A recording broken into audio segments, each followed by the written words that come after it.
नमस्कार दोस्तों, शिव पुराण के अनुसार भगवान शिव और माता पार्वती का पुनर्मिलन हुआ था और यह दिन हरियाली तीज का था। दोस्तों, एक बार भोलेनाथ ने माता पार्वती को उनके पुनर्जन्म के बाद याद दिलाने के लिए तीज की कथा सुनाई थी।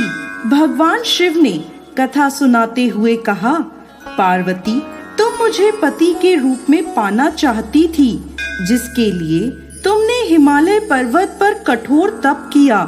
तुमने सर्दी, गर्मी, बरसात आदि सभी कष्टों को सहा।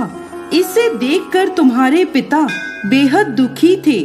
एक बार भगवान विष्णु के कहने पर देवर्षि नारद तुम्हारे घर गए और उन्होंने तुम्हारे पिता से कहा कि विष्णु भगवान आपकी पुत्री से विवाह करना चाहते हैं। आपकी क्या राय है?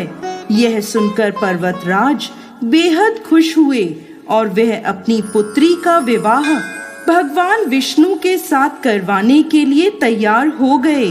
यह समाचार नारद जी ने विष्णु भगवान को दिया, लेकिन जब ये बात तुम्हें पता चली तो तुम नाराज हो गईं, क्योंकि तुमने मेरे लिए घोर तप किया था और तुम मुझे मन ही मन अपना पति मान चुकी थी। यह बात तुमने अपनी सहेली को बताई, तब उसने तुम्हारी मदद करने के लिए तुम्हें एक घने वन में छुपा दिया। वह वन ऐसा था जहां तुम्हारे पिता कभी नहीं पहुंच सकते थे। इस वन में तुम लगातार तप करती रहीं।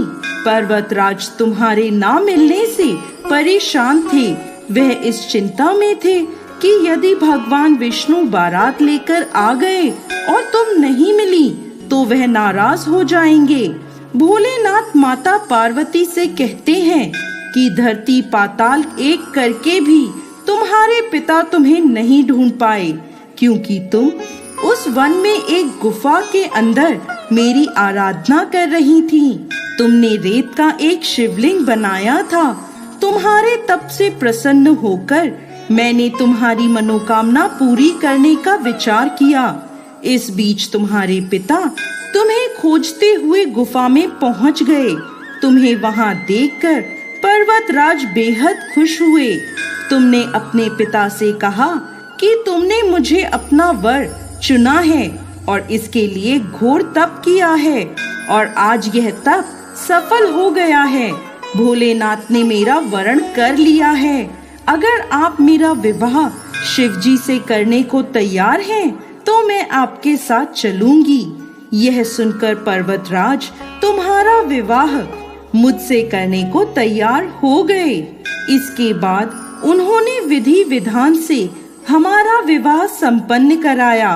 हे पार्वती, जिस तरह तुमने यह मेरा कठोर व्रत किया और हमारा विवाह संपन्न हुआ, उसी तरह यदि कोई स्त्री इस हरियाली तीज का व्रत पूरी श्रद्धा और निष्ठा से करेगी तो मैं उसे मनवांछित वर प्रदान करूंगा और अखंड सौभाग्य का वरदान दूंगा।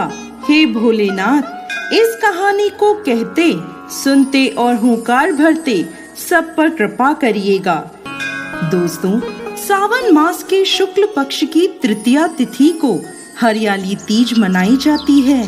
इस दिन महिलाएं अपने पति की लंबी उम्र और अखंड सौभाग्य के लिए माँ पार्वती और भोलेनाथ की पूजा करती हैं। जय भोलेनाथ, जय माता पार्वती।